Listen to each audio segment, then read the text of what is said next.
მოგესალმებით.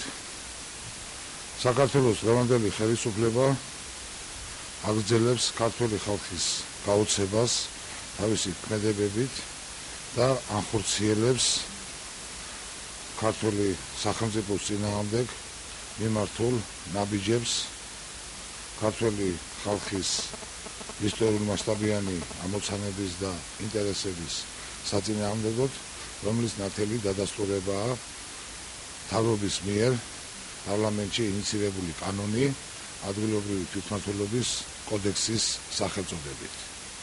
თავისთავად ის ფაქტი, რომ ამ კანონს ქვია კოდექსი, მეტყველებს და შიფრავს ავტორთა ფარულ ძრახვებს, იმიტომ რომ მასში შემოპარებულია ისეთი ნორმები, რომელიც ნამდვილად არ ჩდება ადგილობრივი თვითმმართველობის სფეროში და შესაბამისად აშკარა იქნებოდა მაშინ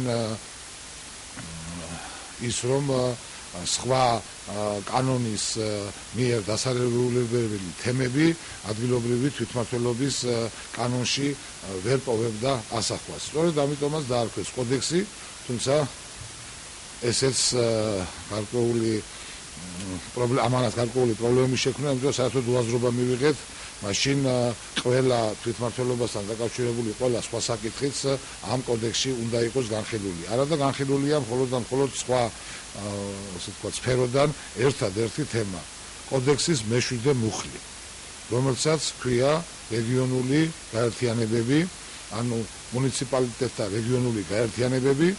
შემოდის ახალი სტრუქტურა ქართულ საკანონმდებლო სივრცეში, სტრუქტურა, რომელიც საკმაოდ საფუძვლიანად არყევს ქართული სახელმწიფოებრიობის საფუძვლებს, სტრუქტურა, რომელიც პერსპექტივაში ქმნის სერიოზულ პრობლემებს ქვეყნისათვის და სტრუქტურა, რომელმაც შეიძლება გამოიწვიოს სტიმულირება სეპარატიზმის, გამოიწვიოს სტიმულირება საქართველოს ერთიანი სახელმწიფოებრივი ქსოვილის დაშლის, შემოდის რეგიონული ცნება, შემოდის ადგილობრივი რეგიონული სტრუქტურები თავისი წარმომადგენლობითი და აღმასრულებელი ორგანოებით, რაც თავისთავად საქართველოს მცირე პროვინციებად დაშლის სტიმულირებისაკენ უბიძღებს ადამიანებს. და უახლოეს მომავალში ალბათ ამ პრობლემების წინაშე ჩვენ ნამდვილად დავდგებით.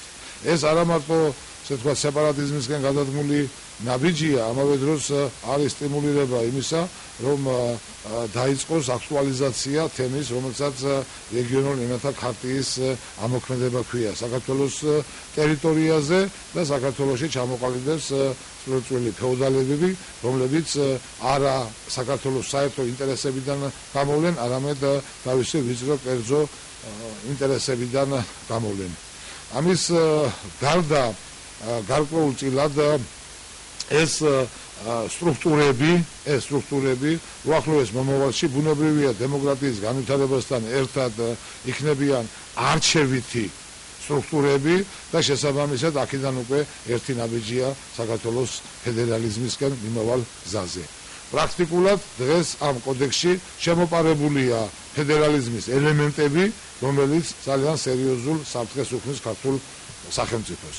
ჩვენ არ ვსაუბრობთ კოდექსის სხვა მუხლებზე, იგივე თვითმმართველობის პრობლემებზე, რომ არ არის რეალურად წინ გადადგმული ნაბიჯი ეს კანონი, რომ ის ყადაღებული 15,000-იანი ქალაქების გამოყოფა და მუნიციპალიტეტების დაშლა კიდევ რა დიდ ტრაგედიას და უბედურებებს შეიცავს, საზოგადოებრივ საბჭოს ფუნქციები და როლი გაურკვეველია საკრებულოების, არა მარტო გაურკვეველია, არამედ დამცირებულია დღევანდელი შედარებით საკრებულოების ფუნქცია და ასე შემდეგ, მაგრამ ეს საკითხები, ეს მოუგვარებელი და მოუმზადებელი საკითხები გამოსწორებადი შეიძლება გახდეს მომავალში, თუ საქართველოს ეყოლა ნორმალური ჯანსაღი ეროვნული ცნობიერების მატარებელი ხელისუფლება. მაგრამ რეგიონული ელემენტების შემოტანა, ფედერალიზმისკენ გადადგმული ნაბიჯი, სეპარატიზმის განვითარება, ეს შეიძლება რომ ასე ვთქვათ, გამოუსწორებელი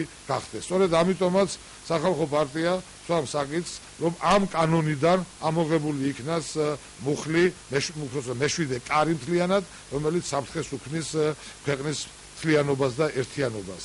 ისევე როგორც ვერ დავეთანხმებით ავტორთა მოსაზრებას, რომ თურმე ამას ჩვენგან ითხოვს ევროპა, ამას არ ითხოვს ევროპა ჩვენგან, პირიქით ევროპა ჩვენგან ითხოვს თვითმმართველობის განვითარებას, ხოლო რეგიონული სტრუქტურების თავზე დასმა თვითმმართველობაზე ეს საერთოდ ანტიევროპული და ანტიდასავლური პრაქტიკაა. მთლიანად და ყველა რეკომენდაციაში სწორედ ცალსახად არის ამაზე მინიშნება.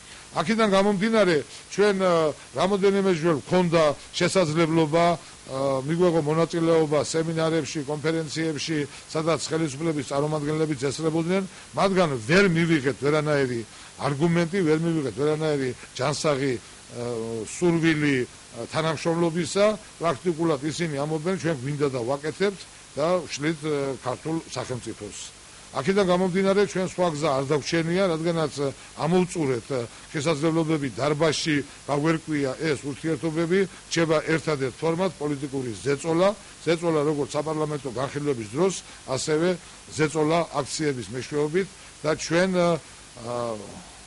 22 ნოემბერს სახალხო პარტია 22 ნოემბერს მოუწოდებს ქართულ საზოგადოებას 4 საათზე შევიკრიბოთ პარლამენტის შენობის წინ და ეს მნიშვნელოვანი გავაპროტესტოთ მეშვიდე კარის არსებობა თვითმმართველობის შესახებ კოდექსში შესაბამისად უთხრათ ხელისუფლებას რომ მარტო მათი არ არის ეს სახელმწიფო უთხრათ ხელისუფლებას რომ საქართველოს 1 ოქტომბერს თუ 27 ოქტომბერს მათ არ დაუპყრიათ ელემენტარულად ქართულმა ხალხმა მისცა მანდატი იმისთვის რომ ემართათ და არა იმისთვის რომ ქართული სახელმწიფო დაეშალათ.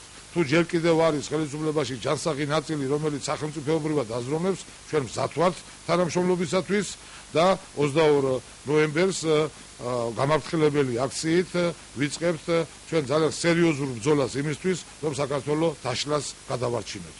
22 ნოემბერი ამავე დროს არის ჩვენთვის ძალიან მნიშვნელოვანი თარიღი. გახსოვთ 25 წლის წინ 1988 წლის 22 ნოემბერს თბილისში პარლამენტის შენობის წინ მაშინდელი მთავრობის სახლის წინ დაიწყო საპროტესტო აქცია ჩვენი ინიციატივით და ეროვნული მოძრაობის სრული შემადგენლობის მონაწილეობით, რომელიც მიმართული იყო იქითკენ, რომ საბჭოთა ხელისუფლებას მაშინ სურდა საბჭოთა კავშირის კანონმდებლობაში შეეტანა ცვლილებები, რომელიც შეზღუდავდა ქართველიერის უფლებებს და შესაძლებლობებს.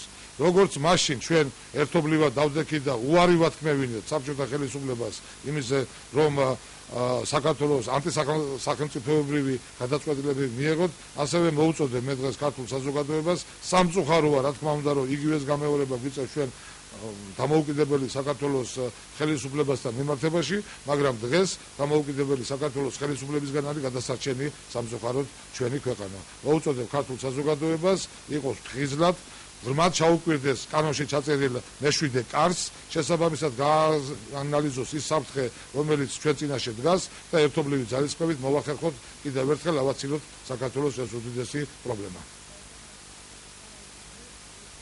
4 საათზე 22 ნოემბერს 4 საათზე მთავრობის სახლის წინ, ისევე როგორც 25 წლის წინ ადგილი იგივეა, დრო იგივეა 25 წლის შემდეგ და ასე ერთობლივად ჩვენ კვლავ ვაჩვენოთ სოფლიოს და ხელისუფლებას, რომ შეგვწევს უნარი გავიცვათ საქართველოს სახელმწიფო ინტერესები.